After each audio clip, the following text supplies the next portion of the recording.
সবার জীবনে ইচ্ছা থাকে কক্সবাজার বেড়াতে যাওয়ার, ঠিক তেমনি আমারও ইচ্ছা ছিল কক্সবাজার আসার। আলহামদুলিল্লাহ, মহান আল্লাহ আমার ইচ্ছাটা পূরণ করছে। কক্সবাজার এসে আমি অনেক আনন্দ করছি, সাগরের ঢেউর সাথে আমি অনেক মজা করতেছি। আমি এসেছি সুন্দর একটু আগে, এখানকার ভিউগুলো এত সুন্দর আপনাদের বলে বোঝাতে পারবো না। ঢেউগুলো দেখেন কত দ্রুত আসতেছে, ছবিগুলো অনেক সুন্দর হচ্ছে।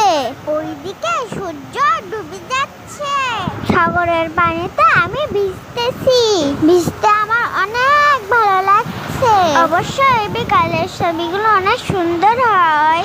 আপনাদের মন চাইলে সবাই চলে আসতে পারেন কক্সবাজারে।